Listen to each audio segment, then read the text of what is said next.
Hello बच्चों, आज की वीडियो में हम लोग बात करेंगे कि एथिल अल्कोहल का निर्जलीकरण करने पर क्या बनता है। ठीक है, इम्पॉर्टेंट प्रोसेस है क्योंकि यहाँ से आपका व्हाट हैपेंस का क्वेश्चन बनता है और थोड़ा सा उसमें डिफरेंस करके दो तरीके के व्हाट हैपेंस बन जाते हैं। वो भी आपका जो टेम्परेचर होता है उसके बेस पर, अगर मतलब 100 डिग्री सेल्सियस पर अगर एथिल अल्कोहल की रिएक्शन H2SO4 के साथ कराई जाती है तो आपका दूसरा प्रोडक्ट बनता है, और उसके बाद में 170 या 180 डिग्री सेल्सियस पर रिएक्शन कराई जाती है तो दूसरा प्रोडक्ट बनता है। और ख़ास बात यहाँ पर एथिल अल्कोहल के माध्यम से हम डायएथिल ईथर कैसे बना सकते हैं इसके बारे में जानेंगे। इसके अलावा एथिल अल्कोहल से एथिल हाइड्रोजन सल्फेट कैसे बना सकते हैं इसके बारे में जानेंगे।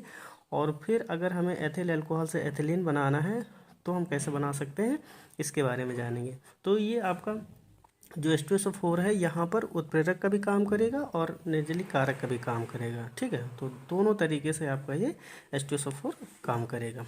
तो सबसे पहले हम यहाँ पर एथिल अल्कोहल की रिएक्शन अगर हम कंसनट्रेट H2SO4 के साथ कराते हैं तो क्या बनता है ये देखेंगे। ठीक, तो अगर हम एथिल अल्कोहल का सूत्र लिखें तो एथिल अल्कोहल का सूत्र होता है C2H5OH। इसका नाम यहाँ पर लिख देंगे तो ये हुआ एथिल अल्कोहल। ठीक है, ये आपका एथिल अल्कोहल है। अब इसकी रिएक्शन हमें करानी है सांद्र H2SO4 से। तो जब C2H5OH की रिएक्शन हम सांद्र H2SO4 से कराएंगे, अब यहाँ पर आपको ध्यान क्या देना है, टेम्परेचर। तो अगर 100 डिग्री सेल्सियस पर रिएक्शन कराई जाएगी, ठीक है, तो हमारे पास में क्या बन के तैयार हो जाएगा, तो C2H5HSO4 ये आपका है एथिल हाइड्रोजन सल्फेट।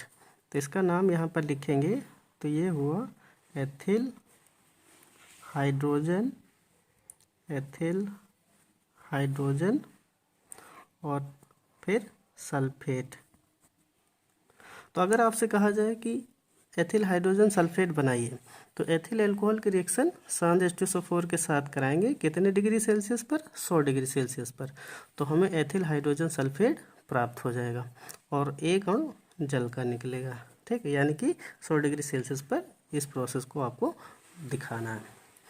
और अब अगर हम इसी एथिल हाइड्रोजन सल्फेट से किसकी रिएक्शन करा दें, दोबारा फिर एथिल अल्कोहल की रिएक्शन करा दें, मतलब अगर हम दोबारा फिर एथिल अल्कोहल के साथ ये जो आपका C2H5HSO4 है इसकी रिएक्शन करा दें तो क्या बनेगा, तो C2H5OH के साथ एथिल हाइड्रोजन सल्फेट की रिएक्शन कराने पर हमारे पास में जो मेन प्रोडक्ट बन के तैयार होगा वो होगा आपका डाईएथिल ईथर। तो डाईएथिल ईथर का सूत्र होता है C2H5O और फिर C2H5। तो ये आपका क्या है, डाईएथिल ईथर है और इसका यहाँ पर नाम लिख देते हैं तो ये हुआ डाईएथिल ईथर, डाईएथिल ईथर। ठीक है, तो अब हम एथिल हाइड्रोजन सल्फेट और एथिल अल्कोहल के माध्यम से डाईएथिल ईथर भी बना सकते हैं।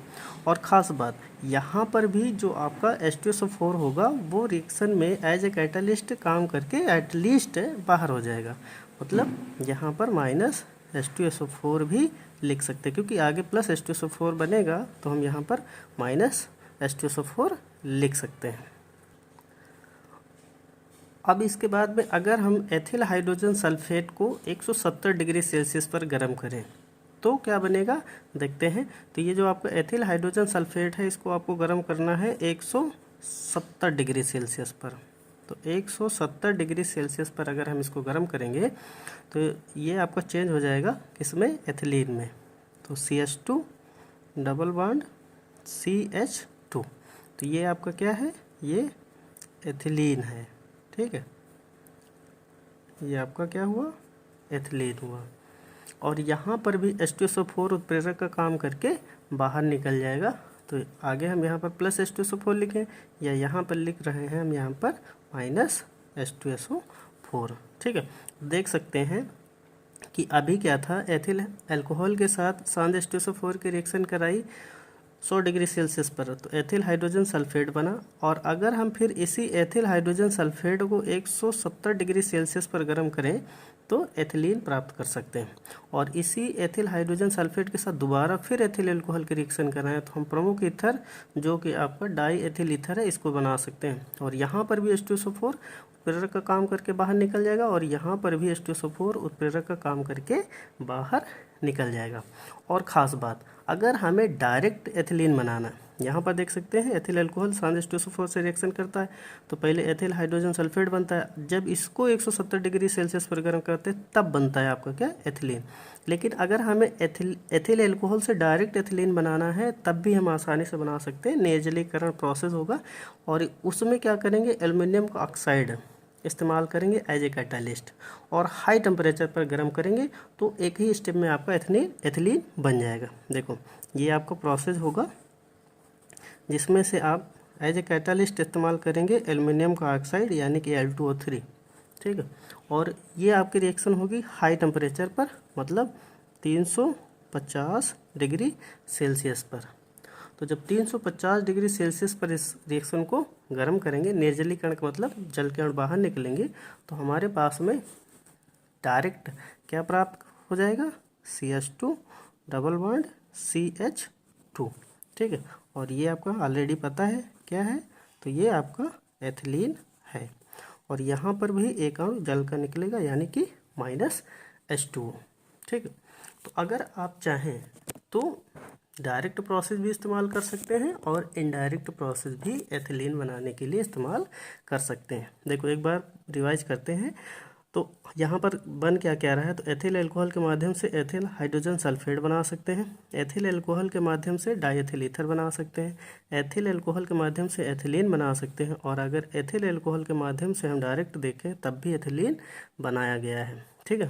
तो ये 3-4 तरीके के इसमें व्हाट हैपेंस क्वेश्चन बन रहे हैं, आप देख सकते हैं। तो एक सिंपल सा प्रोसेस है जिसमें से कुछ खास नहीं किया गया है, तो जो भी आपका डिटेल था नॉर्मल था।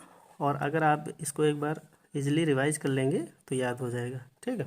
और व्हाट हैपेंस के दृष्टिकोण से कुछ खास है और इसके अलावा इम्पॉर्टेंट है, अक्सर पूछा जाता रहता है ये वाला क्वेश्चन कि एथिल अल्कोहल के माध्यम से एथिलीन कैसे बना सकते हैं, या एथिल अल्कोहल को 100 डिग्री सेल्सियस पर गर्म करते हैं तो क्या बनता है, और अगर एथिल अल्कोहल को 170 डिग्री सेल्सियस पर गर्म करते हैं तो क्या बनता है। तो इस वजह से ये इम्पॉर्टेंट प्रोसेस आपका हो जाता है, ठीक।